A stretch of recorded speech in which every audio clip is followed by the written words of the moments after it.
अंजनगाव सुर्जी येथील सीताबाई संगई प्राथमिक विद्यालयात 16 जानेवारी रोजी प्राथमिक गटातील विद्यार्थ्यांच्या विज्ञान प्रदर्शनाचं आयोजन करण्यात आलं। चिमुरड्या बालकांनी 180 प्रारूप यामध्ये ठेवले।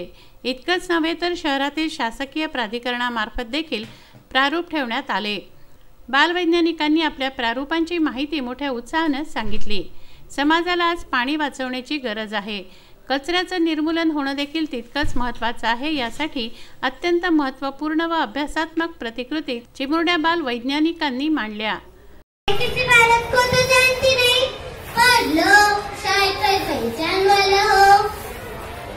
सादर प्रणाम।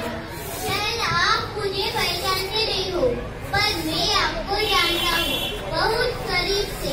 कई बार कई जगहों पर हम मिल चुके हैं और हर मुलाकात एक याद बनती रही। यादें जब वो अभिताभ की बीवी रसोई से कूड़ा फेंक रही थी, तब आपने तो उसे डांटा था। गांधी चौराहे के सामने वाली दीवार पर वो आदमी थूक रहा था, तब आपने तो उसे रोका था। किसी दूसरे ने फेंका हुआ कचरा जब आपने उठाकर कचरे के डिब्बे में डाला था ना, तब मुझे बड़ा गर्व महसूस हुआ था। कार्यक्रमाचं उद्घाटन नगराध्यक्ष ॲडव्होकेट कमलकांत लाडोळे यांनी केलं। विद्यार्थ्यांना हसत खेळत शिक्षण मिळावं म्हणून दरवर्षी या प्रदर्शनाचं आयोजन करण्यात येतं, ज्यामध्ये पालकांचाही मोठा सहभाग असतो। हातांनी उचला पंचायत मिसळ आणि शौचालयाचे आशीर्वाद मिळवा। आता तर मी सुद्धा बनेल 2 खड्ड्यांचं शौचालय आणि हे वहिनींना द्या। धर्मीची भेटाय मित्र शौचालय असावा तर 2 खड्ड्यांचाच। धन्यवाद।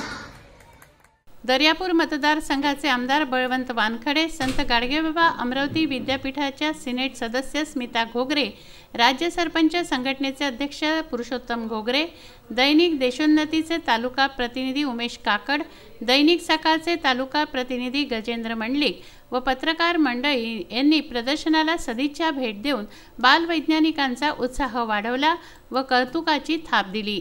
या प्रसंगी माननीय आमदारांनी सीताबाई संगई प्राथमिक शाळेत घेतलेल्या या अभिनव प्रदर्शनाच्या आयोजनाबाबत शुभेच्छा दिल्या।